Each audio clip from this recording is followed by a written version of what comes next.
Hey guys, what is up? It is your friendly neighborhood Ooze here, back again with another Isaac Breaking Run. This time we're going to start with Quad Shot, Mutant Sproder,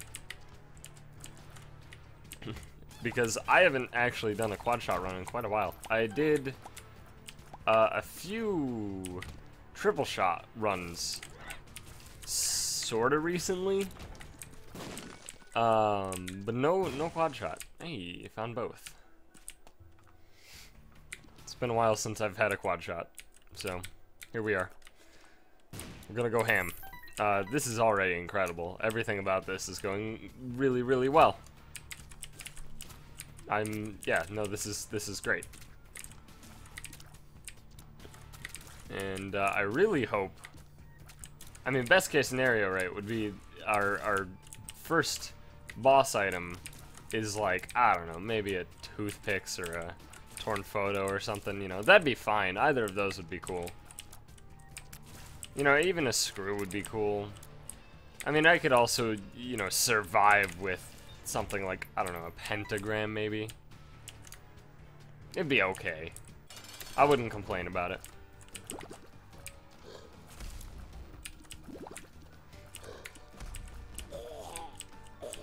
I mean, you know, all of these would be perfectly reasonable things, and you know, they'd be okay. I'd settle for them. It wouldn't be like, you know, my best case. All right, well, fuck. I'll figure it out.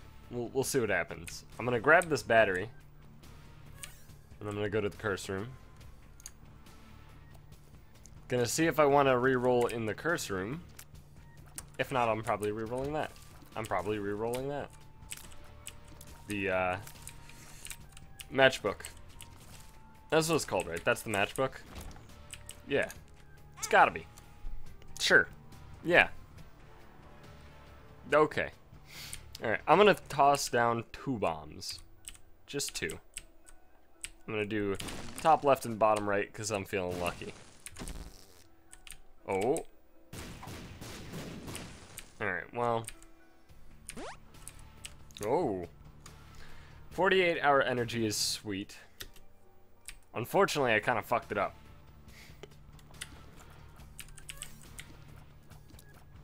I really wish I re-rolled that first, and then, yeah, whatever. Oh my god, alright, well. Didn't really get a great first boss item, but at the very least, we rolled through some options. So, hopefully, because that increases the density of good options from boss rooms, that means we'll get the good shit. I'm gonna take Mulligan. Mulligan's sweet. This is an item I actually haven't seen a lot of recently at all. So it's, I mean, it's like Discount Guppy, right? Where instead of it being every shot spawns a fly, every shot has a chance to spawn a fly. And the cool thing about chance effects is that they, like, chance on, you know, tiers effects. There was one enemy. Alright. But the cool thing about chance on tier effects is the way that they work. First of all, they get influenced by your luck stat, Mulligan included, I believe. Shit, what's that? I don't think you can actually get high enough luck that it always spawns flies. I don't quite remember, though. Higher luck does mean more fly spawn rate. But the other cool thing about them... I'm gonna take Gimpy. I think Gimpy is pretty good out of those options. And then I'm just gonna go down. But the other cool thing is that if tiers go in batches, for example, you have a multi-shot effect, such as Quad Shot.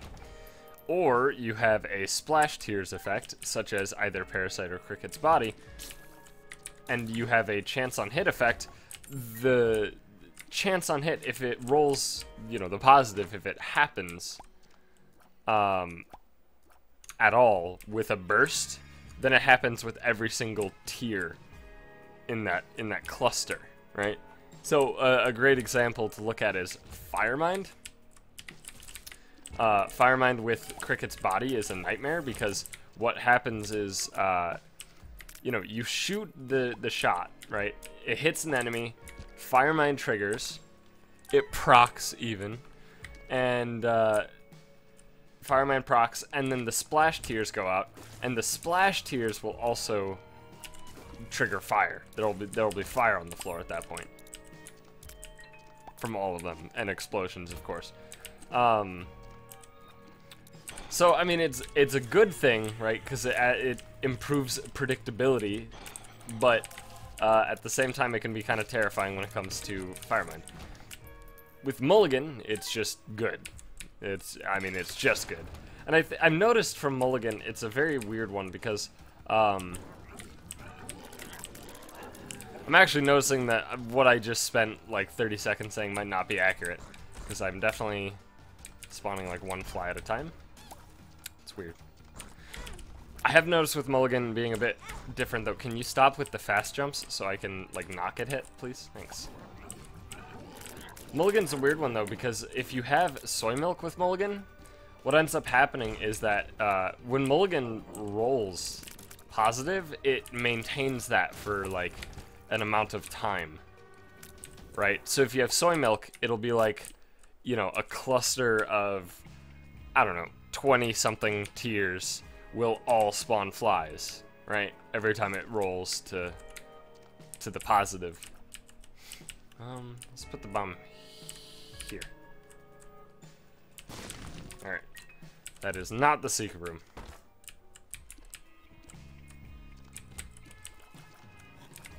So maybe Mulligan's a completely different situation. Weird. I also, like, I'm an abomination. Look at me. What am I? And why? Why am I? I'm a disgusting fucking pile of filth.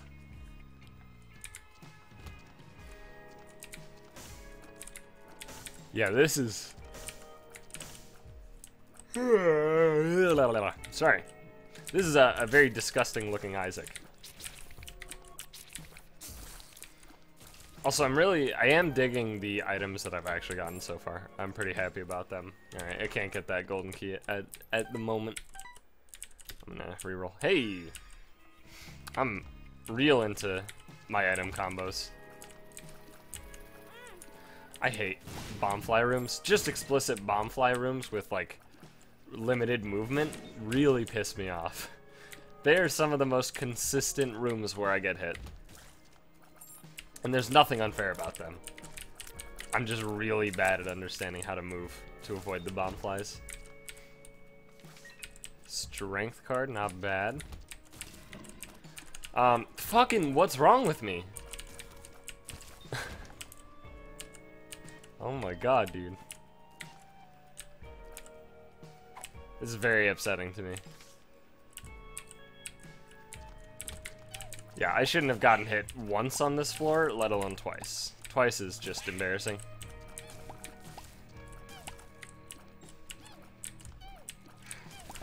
Alright, it's okay though. Our item combos are really sweet. And I hope that we can just kind of parlay this into some powerful shit. But we'll see. I like that room. That was a sweet room.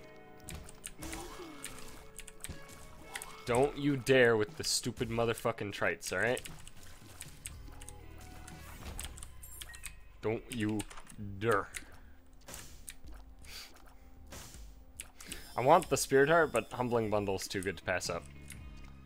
If I get hit, I get hit. It's on me.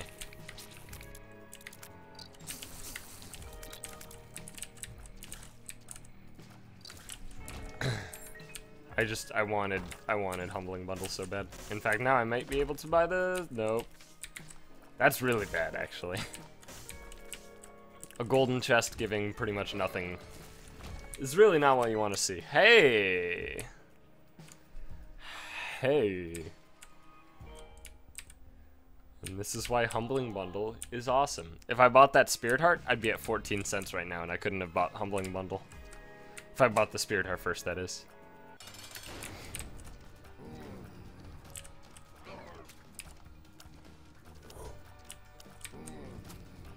Gotta concentrate a little bit. Megamon is not necessarily a difficult boss, it's just sometimes these fires are in a slightly different pattern, and you have to react to it, rather than stand still like an idiot with your dick in your hand, waiting for it to just collide with your fucking skull. Do I want to backtrack?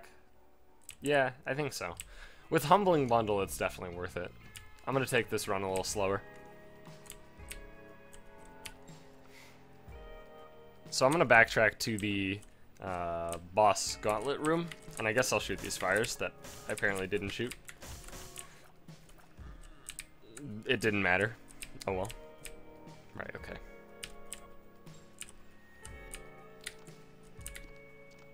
Alright. And I might even go into that curse room depending on how this room goes. The only problem I have with going to the curse room right now is that I have 0 guppy items and I have no reroll ready. And normally when you go into a curse room, you kind of want to either bank on getting a guppy item or have a reroll ready.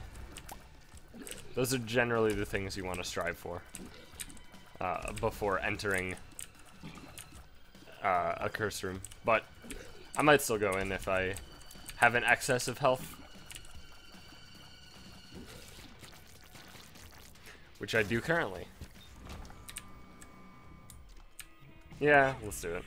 Fuck it, dude, I'm crazy. Hey, alright, I'm glad I did it. I mean, no matter what item it was, I was gonna take it, obviously. But Contract from Below is real good. Like, real good. Especially when comboed with Humbling Bundle. If we have any consumable problems from here on out, it'll be just the worst possible luck, pretty much. Because the way it works now is at the end of a room, right? If it was originally slated for me to get 1 key at the end of a room, I now get 4, right? If I was slated a chest, I get 2, and the contents of the chest are more or less doubled. That's the easiest way to think about it. It's not entirely accurate, obviously, if it's cards or, you know, other various things that don't fall under the categories of bombs, keys, coins, or red hearts, then it won't get doubled, but it's still quite good. Yes, please. Alright. We are power. Check this shit out. Oof. No keys from 2 golden chests, though.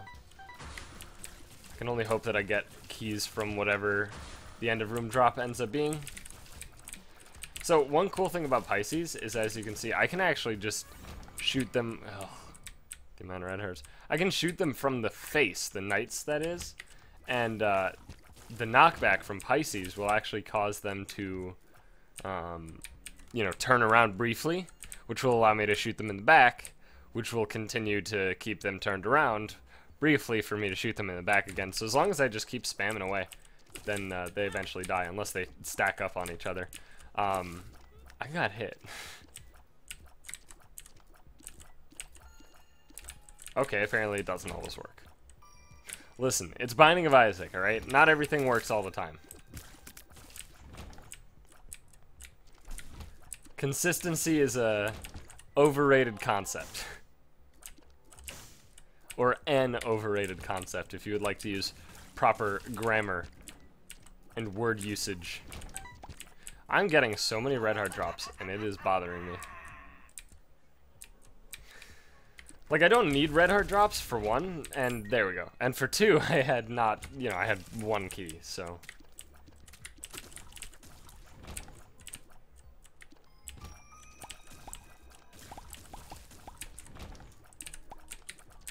Okay.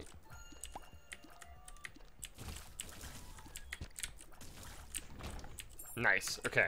Sick. This is depth 1, so let's just do it. Let's fight the cage. It's getting fucked up real good, actually. Holy shit. Yeah, our damage is pretty nuts, honestly.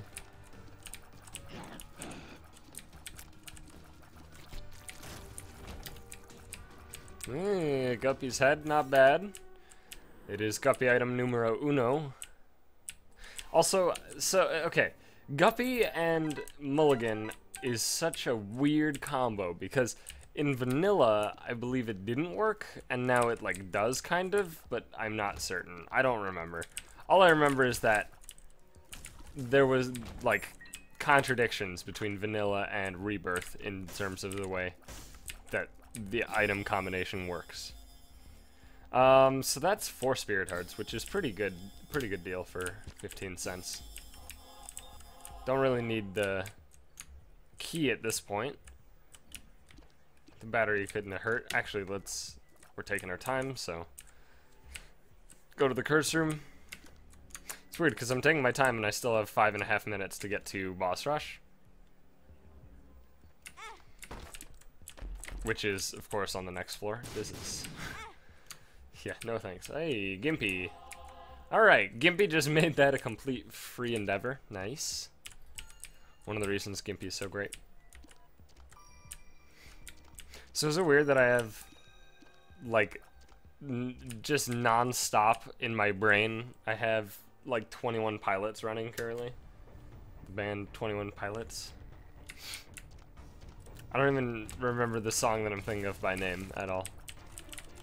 But it's the one where it has the line, tie a noose around your mind, loose enough to breathe fine and tie it. Something like that. Sure, that's the line. That sounds right. That one though, that song has just been running through my head constantly since I woke up today. I don't know why. I have no idea why. Maybe because I just really like it. I think it's a good song. In fact, is that... No, it's not... Is that... I'm trying to think of which song it actually... What the name is. Shit, I can't remember. Shit. Yeah, whatever. I'll figure it out at some point. It's not a big problem to me. I do really like 21 Pilots, actually. They seem pretty polarizing, though.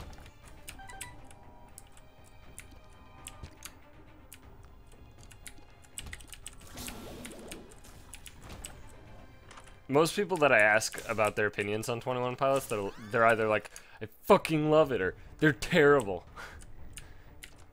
I've never really heard somebody go like, they're okay. Yeah, they're fine.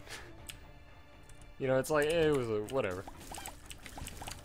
Alright, you know what, I'm gonna actually have this here.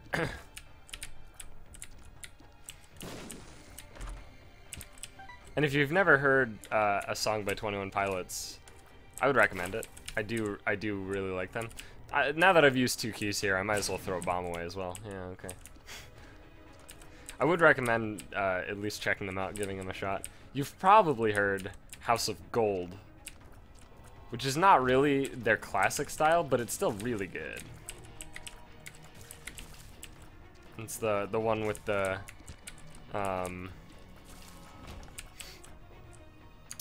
fuck, what's the instrument called? Ukulele. There we go. Okay. It's the one with the ukulele and the fucking... It's essentially like a lyrics-wise, it's like a conversation between a mother and son.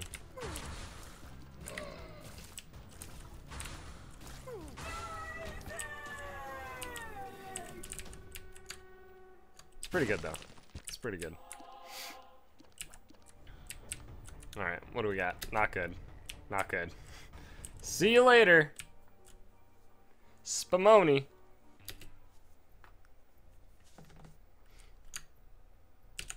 Yeah, let's go this way.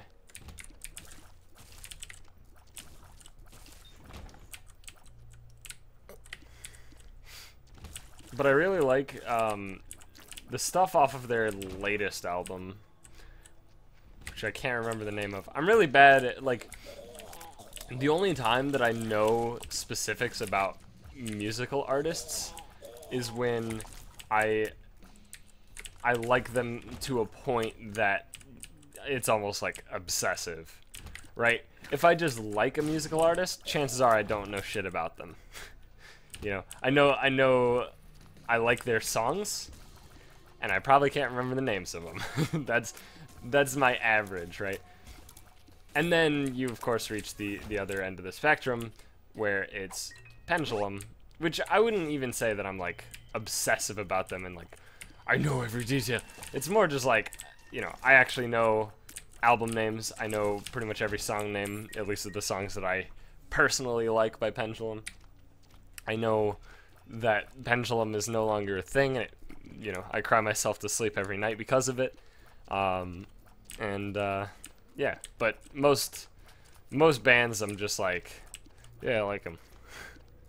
Like AWOL Nation I know a bit more, but it's still kind of in the infancy of my understanding of them. I mean, like, I really like Kill Your Heroes. Obviously Sail is great. They do have some other songs I enjoy that I'm struggling to remember the names of. I like, shit, what's it called?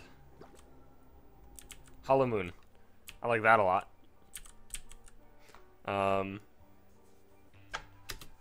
What else? Fuck, I don't even remember, man. But that's the thing, right? Like, I know a few now, right? AWOL Nation is in the...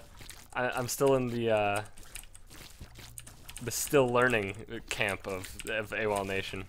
They're not like Pendulum for me, where I can just, you know, have a conversation like normal people do about music that they enjoy, where it's like, oh, what did you think about this album? Oh, I thought it was really good. It kind of, you know, it kind of dragged on a little bit at this point. I'm assuming that's what normal people talk about when referring to music. Although I can also do that with Foo Fighters to some extent. I'll be honest though, I really didn't care for that one album that I don't remember the name of, where it was very, it was like aimed at the US military service or whatever. It was like a dedication to them or whatever. I don't know, that album kinda, it didn't sit well with me. Whatever that one was. And that was the one where, what's his fucking face, the drummer did the singing a lot in that album. And he's a great singer, honestly. He's really good. But I just didn't like the album very much. He also did some singing on, what was it, David Letterman, in the lead up to the Sonic Highways release. They were on Letterman for a week, and every night of the week they had a musical conclusion to the show, I guess. And they had like guest stars on, people who helped them make Sonic Highways, because Sonic Highways is just, it's essentially like a big old, I mean, it's a love letter to rock, but it's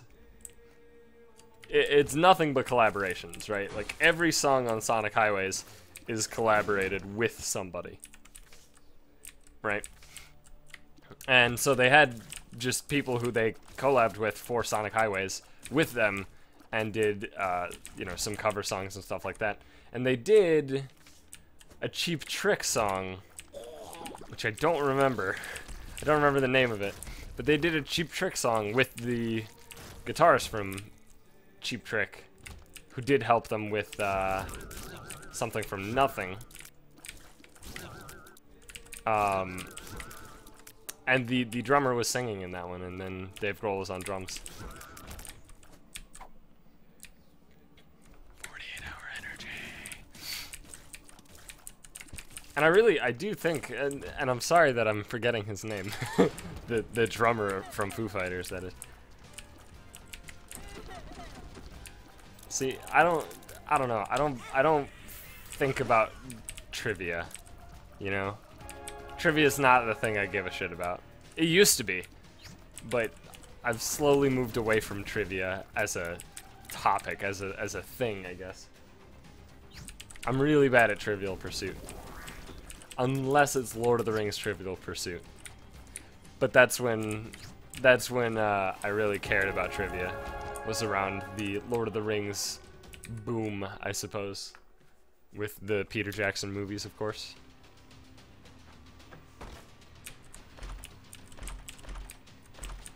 Yes.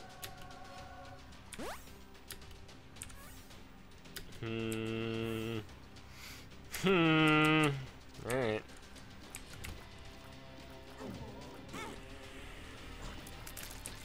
The fart does AoE. What? Oh my god, I have discovered something new. It's obviously not new, but you know what I mean. It's not a thing that I've ever noticed a single time before. Because I've never been dumb enough to just stand in the fucking, like, point-blank range of the front of him. Mega fatty. That's so bizarre. I could have sworn the fart literally was just bullets that came out from behind him. I thought that was it.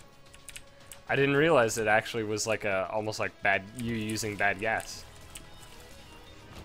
That's wild.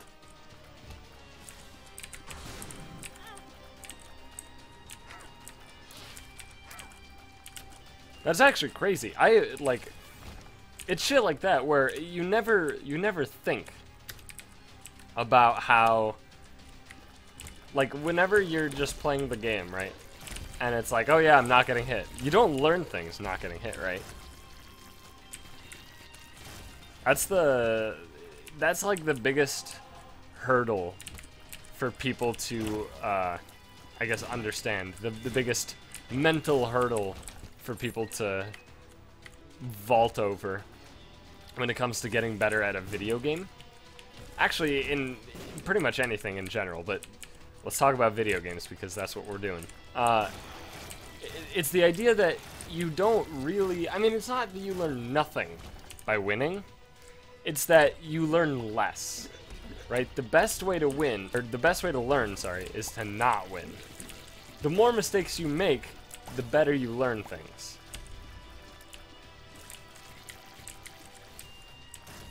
And people really don't like that idea. It's an idea that bothers people a lot.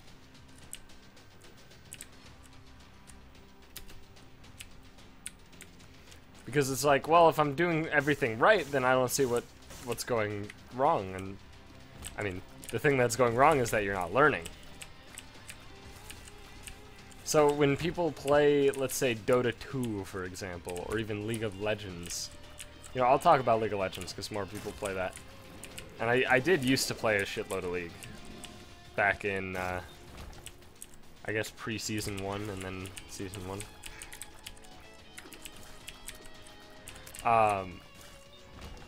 But, like, in League, right? Let's say you're playing mid lane, which is the lane that I played the most in League. Oh man, how stereotypical. So let's say you're playing mid lane, right? And all you're doing is playing normals and you're stomping on guys, right? All you're doing is stomping them. You know, you're noticing that they're misstepping, you take advantage of it, and you get a solo kill really early on the mid lane, right? That probably shouldn't be happening, but let's say it happens. What are you learning? Well, you're learning that that guy's bad, and that guy's learning a lot, right? That's what you've learned. You haven't learned anything helpful to actually improve in your next game, right? That guy being bad has actually hampered your progress as a player, if that makes sense.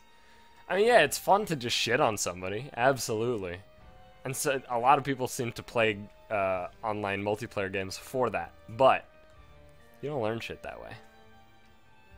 At the very least, you learn very little shit that way.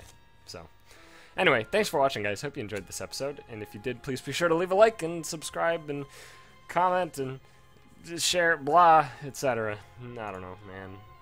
Outros are stupid. Bye.